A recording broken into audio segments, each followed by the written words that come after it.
Ilang araw na ang nakalipas ng may ulat na gumuho ang isang landfill sa Rodriguez Rizal pero wala pa rin kumpirmasyon kung mayroong nasawi at kung ilan pa ang nawawala. Una nang iniulat na posibleng nasa 50 katao ang apektado ng trahedya.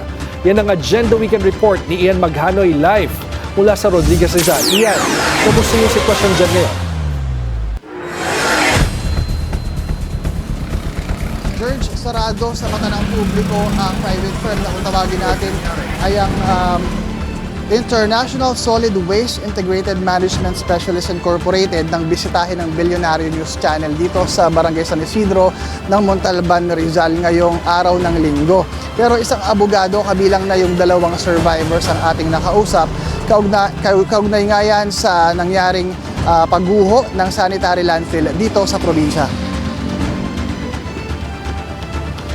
Kuha ito sa gumuhong sanitary landfill sa Barangay San Isidro sa Montalban, Rizal noong February 20, alas 2 ng hapon. Makikita ang mga scavenger na nakauniforme ng pula at tila sinasagip ang mga sarili sa kinatatayuang landfill. Sila ang sinasabing mga nakaligtas sa pagguho ng bundok ng basura. Kwento ng dalawang survivors sa Bilyonaryo News Channel, umabot sa 3 pagguho ang nangyari. Una ay ang pagbagsak ng 3 bulldozer na sinundan ng 2 pang pagguho ng mga basura.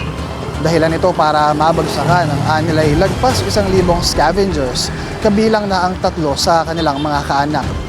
Giit ng mga nakaligtas, nasa 50 ang pinangangambahang natabunan sa insidente, pero wala pang opisyal na kumpirmasyon sa ngayon mula sa mga otoridad. Pinili nilang hindi magpakilala para sa kanilang kaligtasan. Kaya tumakbo ako doon kasi nandoon po yung kaanak ko na 2. Ngayon, pagdating namin doon, na nahukay na yung 2 kong kaanak, nahukay sila. Ngayon, nung nahukay na, siyempre mahina ang katawan, linagay sa gilid. Una, maraming din tao po na tangay ng basura. Mas lalo na po yung pangalawa, mas marami, napakarami ng pangalawa. Yung pangatlo, yung po medyo konti na lang din. Pero lahat po yun pumasok sa crack ng basura.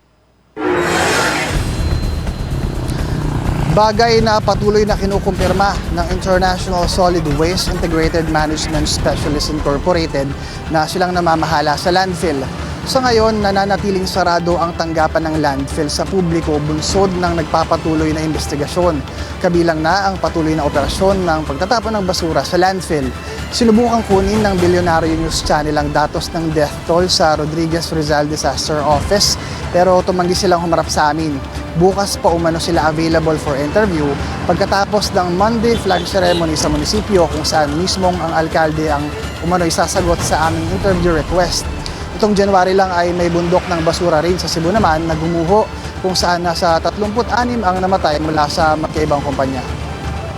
George, sinabi ng abogado ng International Solid Waste Integrated Management Specialist Incorporated na maglalabas sila ng opisyal na pahayag kaugnay sa issue at sa oras na maglabas sila ng opisyal na pahayag ay ito ay sinisiguro nila na beripikado mula sa mga otoridad at kaugnayan sa tunay na bilang ng mga natabunan at namatay sa insidente. Yan muna ang latest mula dito sa Montalban, Rizal. George?